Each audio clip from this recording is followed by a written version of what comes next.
करवा चौथ हिंदू विवाहित महिलाओं का महत्वपूर्ण त्योहार माना जाता है। इसकी पूजा शाम को की जाती है और पूजा के समय कथाएं सुनी जाती हैं। करवा चौथ पर सुनी जाने वाली उन्हीं कुछ कथाओं का संग्रह इस वीडियो में प्रस्तुत है। यदि आपको वीडियो पसंद आए तो चैनल को सब्सक्राइब करें और वीडियो को लाइक करें।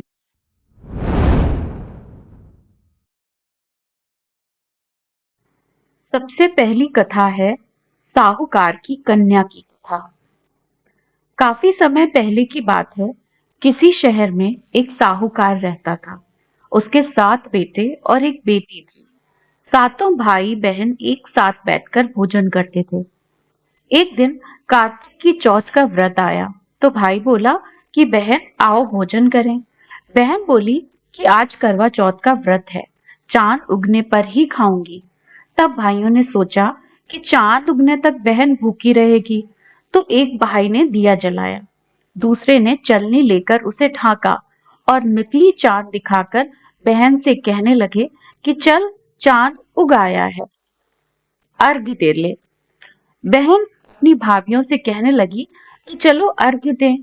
तो भाभियां बोली तुम्हारा चांद उगा होगा, हमारा चांद तो रात को उगेगा। बहन ने जब अकेले ही अर्घ्य दे दिया और खाने लगी तो पहले ही ग्रास में बाल आ गया, दूसरी ग्रास में कंकड़ आया और तीसरा ग्रास मुंह की ओर किया तो उसकी ससुराल से संदेशा आया कि उसका पति बहुत बीमार है, जल्दी भेजो। माँ ने जब लड़की को विदा किया तो कहा कि रास्ते में जो भी मिले उसके पांव लगना और जो कोई सुहाग का आशीर्वाद दे तो उसको पल्ले में गांठ लगाकर उसे कुछ रुपए देना। बहन जब भाइयों से विदा हुई तो रास्ते में जो भी मिला उसने यही आशीष दिया कि तुम 7 भाइयों की बहन, तुम्हारे भाई सुखी रहें और तुम उनका सुख देखो। सुहाग का आशीष किसी ने भी नहीं दिया। जब वह ससुराल पहुंची तो दरवाजे पर उसकी छोटी ननद खड़ी थी। वह उसके भी पांव लगी तो उसने कहा कि सुहागिन रहो, सपूतो हो। तो उसने यह सुनकर पल्लू में गांठ बांधी और ननद को सोने का सिक्का दिया। जब साहूकार की पुत्री भीतर गई तो उसकी सास ने कहा कि तेरा पति धरती पर पड़ा है। यह सुनकर वह अपने पति के पास जाकर उसकी सेवा करने के लिए बैठ गई। बाद में सास ने दासी के हाथ बचा खुचा भोजन भेज दिया। इस प्रकार से समय बीतते बीतते मार्गशीर्ष की चौथ आई तो चौथ माता बोली करवा ले भाइयों की प्यारी करवा ले।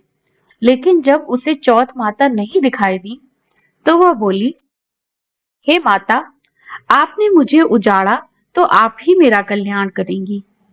आपको मेरा सुहाग लौटाना होगा। यह सुनकर चौथ माता ने कहा सुनो बेटी, पौष की चौथ आएगी, वह मुझसे बड़ी है, उससे ही सब कुछ कहना, वही तुम्हारा सुहाग लौटाएगी। पौष की चौथ आकर चली गई, माघ की चौथ चली गई, फाल्गुन की भी चौथ आकर चली गई।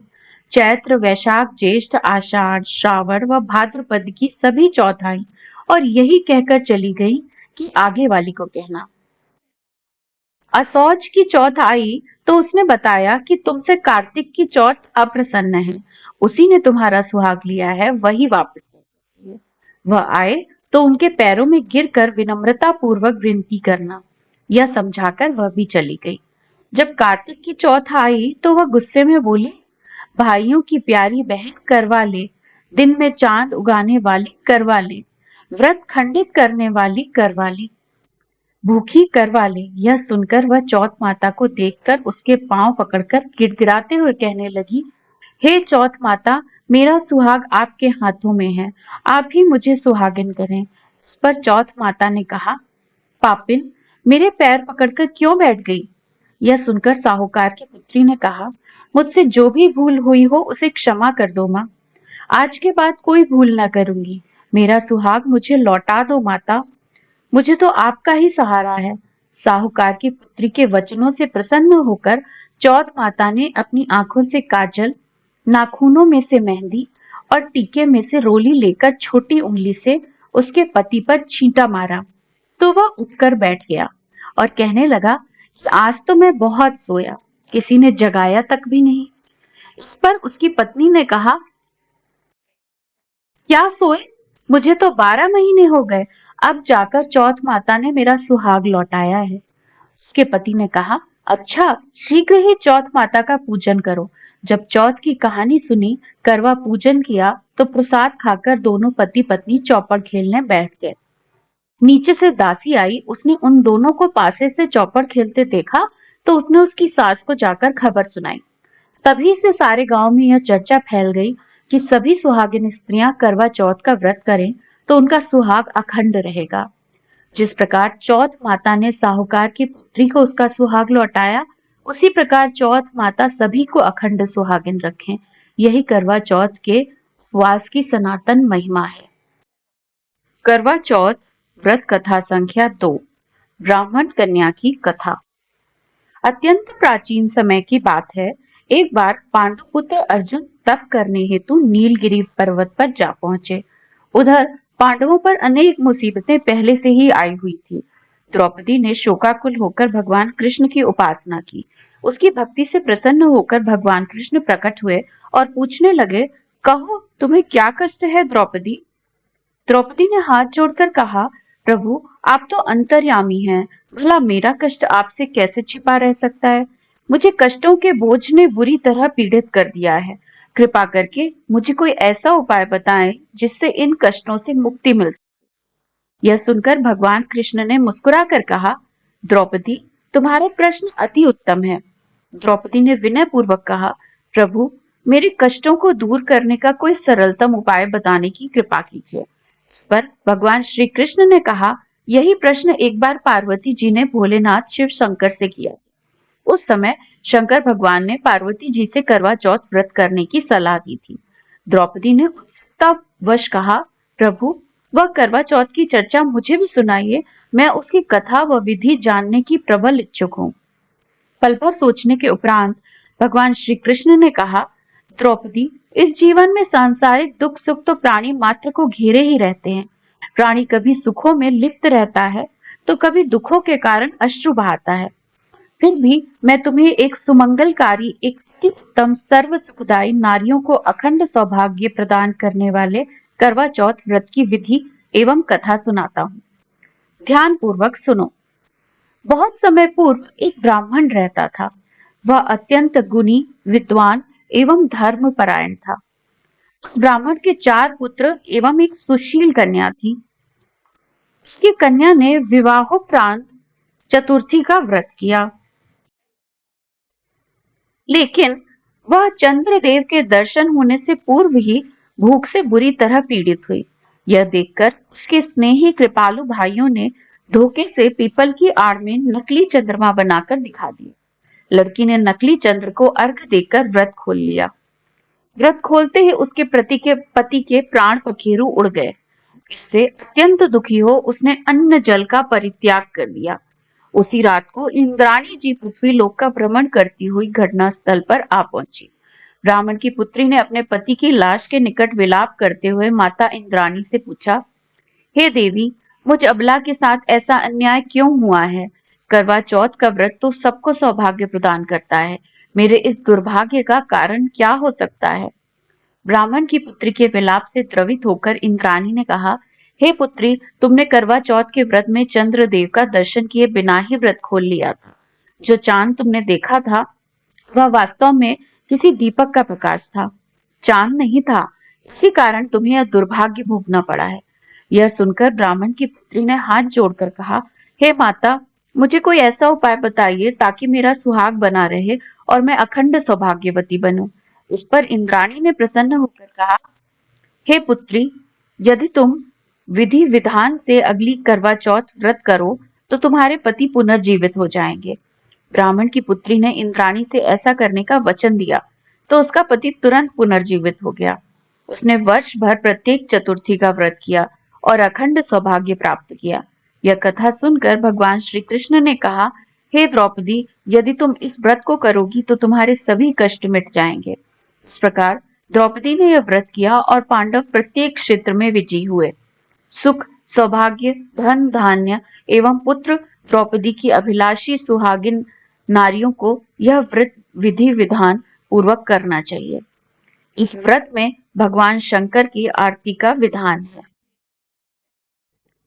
करवा चौथ व्रत कथा संख्या 3, बंडा सांप और उसकी बहन की कथा। एक ब्राह्मण परिवार में 7 बहुएं थीं। 6 बहुओं के मायके वाले बहुत अमीर थे। इसी कारण ससुराल में उनका बड़ा मान था। परंतु छोटी के मायके में कोई न था। वह घर का सारा कामकाज करती, सबकी सेवा करती, पर कोई भी उससे प्यार नहीं करता। सभी दुत्कारते रहते। तीज त्योहारों पर भी जब उसके मायके से कोई न आता तो वो बहुत दुखी होती। हर वर्ष की तरह इस वर्ष भी करवा चौथ का व्रत आया। अन्य बहुओं के मायकों से उनके छोटे भाई करवा लेकर आए, पर छोटी के मायके में यदि कोई होता तो करवा लाता। सास भी छोटी को ही खरी खोटी सुना रही थी। वह दुखी होकर घर से निकल पड़ी और जंगल में जाकर रोने लगी। एक नाग बहुत देर से उसका रोना सुनता रहा। अंत में वह अपने बिल से निकल आया तथा छोटी बहू से पूछने लगा, बेटी, क्या बात है, तुम रो क्यों रही हो? छोटी बहू बोली, आज करवा चौथ है, मेरा कोई भाई नहीं है। यदि मेरा कोई भाई होता तो आज जरूर करवा लेकर आता। नाग को छोटी बहू पर दया आई। नाग ने कहा, बेटी, तुम घर चलो, मैं अभी करवा लेकर आता हूँ। थोड़ी देर बाद नाग ससुराल पहुंचा। ससुराल वाले इतना सामान देखकर चकित हो गए। सास भी प्रसन्न हो गई।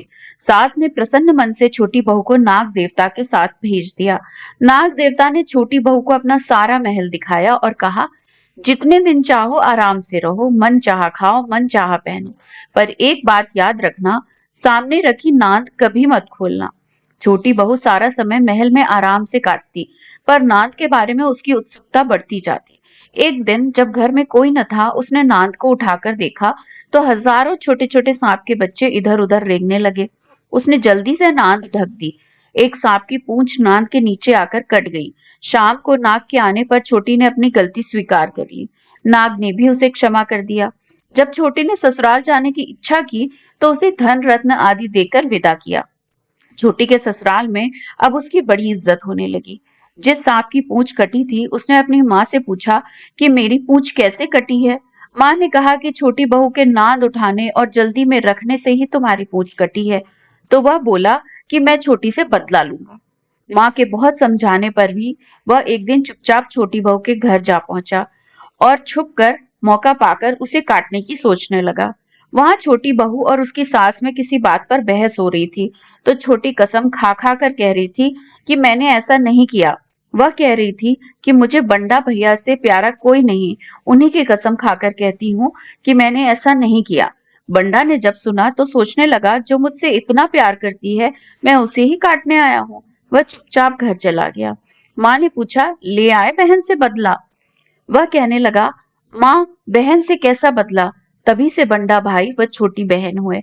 भाई प्रतिवर्ष चौथ के दिन करवा लेकर जाता, वह बहन बड़े प्यार से करवा चौथ का व्रत करती।